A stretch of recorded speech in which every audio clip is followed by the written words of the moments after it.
We're here this morning in a field of recently sown forage rape in Kilkenny. This crop was sown 2 weeks ago after a recent crop of spring barley.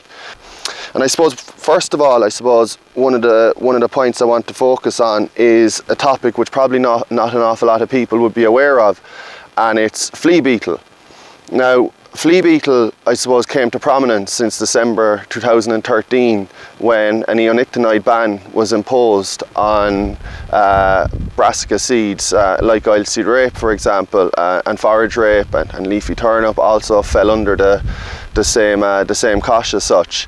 And I suppose what that meant was these crops are now effectively wide open to flea beetle damage, as the neonicotinoid seed dressing prevented this.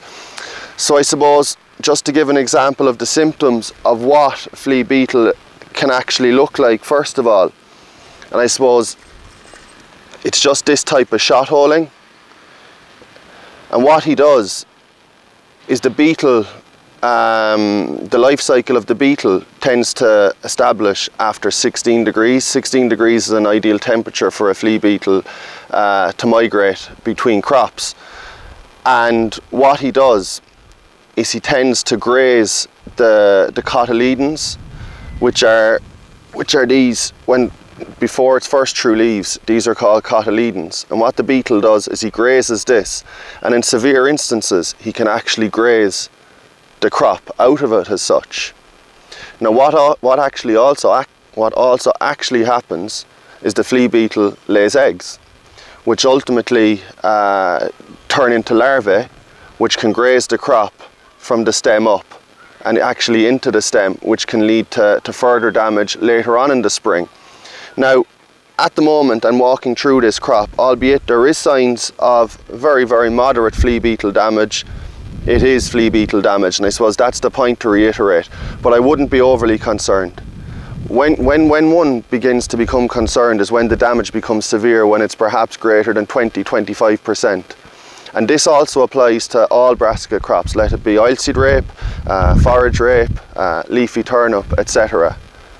Now, if it does get to that stage, I would urge anyone to contact their local business manager before making a decision on a treatment. Possible treatments include insecticides, but one would have to be wary of that because not all insecticides are cleared on every forage crop, for example.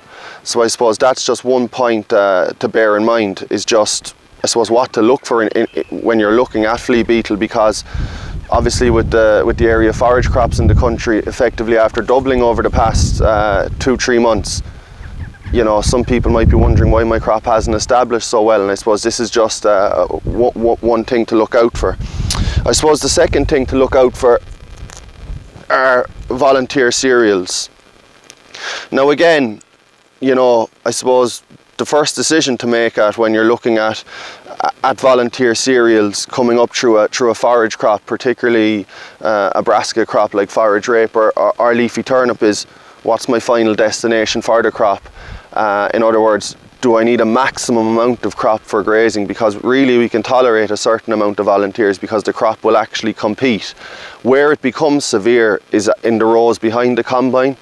For example, where small grains or screenings were thrown out at harvest. And what these volunteers actually do is they crowd out the brassica plant, which you know, ultimately leads to drastically reduced productivity. So I suppose again, yes, volunteer cereals can be sprayed out of brassica crops, including oilseed rape and leafy turnip, etc. But again, the decision regarding the herbicide, the graminicide to use to spray out the volunteers, is subject to the product of choice. So in other words, you know, don't just assume that all graminicides can be used across a range of forage crops. It's perhaps best to just consult your local agronomist or a product label before making that decision as well. And I suppose finally is regarding the fertility of the crop and regarding the management of it going forward. This crop received a couple of bags of compound prior to sowing just to establish it. And as we can see, the crop is after establishing fantastically well over the past fortnight. So a decision has now been made to top it up with a bag of nitrogen plus sulphur. primarily because growth, obviously number one, and to drive the productivity of the crop, but secondly, brassicas have a huge requirement for sulphur, so it's also a good reason you know, to top up the sulphur as well within the crop. So that'll be done over the coming days. And I suppose one final point is, if you do happen to go through any brassica crop, let it be rape, leafy turnip, whatever it may be, it's no harm to include a bit of boron. Brassica crops have a huge requirement of boron, so if you are going through it either with an insecticide or a graminicide, it just might be no harm to add a small bit of boron. There might be just no harm either just to, I suppose, mention the difference between slug damage or flea beetle damage. Now, flea beetle damage isn't going to be massive in Ireland, you know, it's just, I suppose, something to be aware of. As I've already mentioned, you know, previously, there's tens of thousands of hectares of oilseed rape in the UK lost to flea beetle damage, primarily in the east of the country, but every year this is spreading further and further and further west. So I suppose it's just something to be aware of.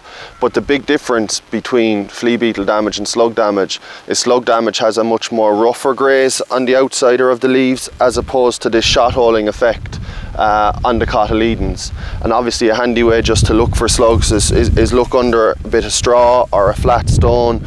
But again, you'll know slug grazing when you see it. It's just a much rougher type of grazing around the leaves and around the cotyledons, as opposed to just sheer shot holing effect in cotyledons and early new true leaves.